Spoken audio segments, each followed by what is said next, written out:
O homem mais forte. Texto de Vincent Chang. Porém, se eu estou expulsando demônios por meio do poder de Deus, isso prova que o reino de Deus chegou a vocês. Pois quando um homem forte e bem armado guarda a sua casa, seus bens estão seguros, até que alguém mais forte e mais bem armado o ataque e derrote, tirando as armas em que confiava, e reparta tudo o que roubou. Aquele que não é por mim é contra mim, se comigo não ajunta, espalha. Quando um espírito imundo é expulso de um homem, vai para lugares secos, procurando descanso ali, porém, não achando, volta para a casa que ele deixou, e descobre que sua antiga morada está toda varrida e limpa. Então vai e procura outros 7 espíritos piores do que ele, e eles passam a morar ali. Assim o homem fica numa situação pior do que antes. Lucas 11, 20 a 26. Os oponentes de Jesus, especialmente os religiosos, tinham inveja de seu sucesso e seguidores. Sua pregação desafiou sua teologia e expôs sua hipocrisia. Seus milagres chamaram a atenção para a impotência deles, que sua religião consistia em rituais e tradições, e não em verdade e poder. Eles se aproximaram de Deus com os lábios, mas seus corações estavam longe dele. Assim, o ministério de Jesus ameaçava a imagem e a posição desses religiosos na sociedade, e tais religiosos procuravam desacreditar Jesus a todo momento. Precisamos de tal ministério hoje. Muitas das pessoas em nossas igrejas e denominações, incluindo os líderes, nunca foram convertidos. Mas mesmo nos crentes genuínos, o pecado continua a operar e, a menos que o Espírito Santo aplique a palavra de Deus em seus corações, a graça divina é abandonada e a energia humana assume o controle, resultando em uma religião sem vida, ritualística e hipócrita, tendo a forma de piedade sem o poder. Um ministério que se atreve a se opor a isso deve esperar tratamento semelhante por parte dos homens do establishment religioso. Eles disseram que Jesus expulsava demônios pelo poder de Belzebu, o príncipe dos demônios. O Senhor explicou que não é assim que um reino funciona. Qualquer reino dividido contra si mesmo será arruinado, e uma casa dividida contra si mesma cairá. Se Satanás está dividido contra si mesmo, como pode seu reino subsistir? Esta é uma regra fundamental no estudo das religiões. Existem apenas 2 reinos espirituais, o reino de Cristo e o reino de Satanás. Um é bom, o outro é mau, e o mal não expulsa o mal. O mal pode cooperar com o mal para enganar, mas nunca há oposição genuína entre os poderes do mal. Jesus continuou: mas, se eu expulso os demônios pelo dedo de Deus, então o reino de Deus chegou a vocês. Quando um homem forte, totalmente armado, guarda sua própria casa, seus bens estão seguros. Mas quando alguém mais forte o ataca e o domina, ele tira a armadura em que o homem confiava e divide os despojos.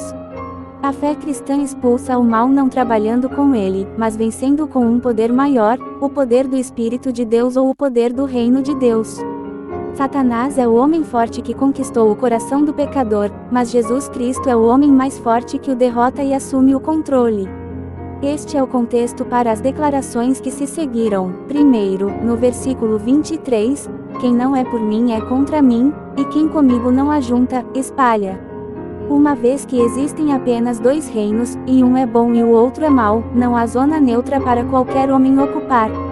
Mesmo uma atitude passiva é impossível. Um homem que pensa que favorece o bem, ou que até aprova a fé cristã, mas que não quer se preocupar tanto com a religião, na verdade pertence ao domínio de Satanás e está trabalhando contra Cristo. Ou você é cristão ou anticristão. Ou você é a favor de Satanás ou é contra Satanás, isto é, contra todas as coisas não cristãs. E esta é a lição nos versículos 24 a 26. E se Cristo livrar um homem de um demônio, mas o homem permanecer passivo em relação ao Senhor? E se uma pessoa reformar sua vida meramente pelos princípios éticos da fé cristã, mas se recusar a entregar sua alma a Cristo para a salvação?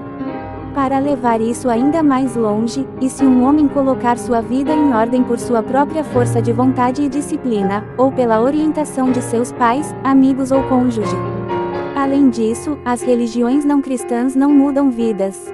Eles não reformam assassinos, ladrões, jogadores, bêbados e prostitutas. E os filósofos não cristãos continuam a apresentar argumentos de que o homem pode ser bom sem Deus. Jesus nos disse o que aconteceria com tal homem. Quando um espírito maligno sai de um homem, ele anda por lugares áridos procurando descanso e não o encontra. Então diz: voltarei para a casa de onde saí. Ao chegar, encontra a casa varrida e em ordem. Então vai e leva outros 7 espíritos piores do que ele, e eles vão morar lá. E a condição final desse homem é pior do que a primeira. Quando um homem recusa a doutrina e o poder de Jesus Cristo, mas tenta se reformar ou melhorar sua vida por algum outro princípio, ele se deixa aberto ao retorno não apenas daquilo que foi ejetado, mas também de coisas que são muito pior. O assassino pode voltar a matar, o ladrão pode voltar a roubar e o bêbado pode voltar a beber. O que é ainda pior é quando uma pessoa mantém a aparência de uma nova vida, mas agora está cheia de esnobismo intelectual ou orgulho religioso e hipocrisia, e endureceu seu coração contra a verdade do Evangelho. Assim, os fariseus eram maiores pecadores do que as prostitutas e extorsores que ouviram a Cristo com alegria e se arrependeram com sua pregação. Podemos ser bons sem Deus? Podemos ser salvos por outra religião? Claro que não. Você não pode nem definir o bem sem Deus, muito menos vivê-lo. Quanto às religiões não cristãs e sistemas religiosos que defendem a ética cristã sem Cristo, mesmo que consigam arrumar seu comportamento e aparência, apenas farão de você 2 vezes mais filho do inferno do que antes. Você teve um demônio antes. Agora você tem 8, 7 dos quais mais sinistros do que um. As coisas só vão piorar a partir daqui. Existem forças malignas trabalhando dentro de você. Jesus Cristo é o homem mais forte. Chame-o, e ele o salvará. Desta vez será real, desta vez será para sempre.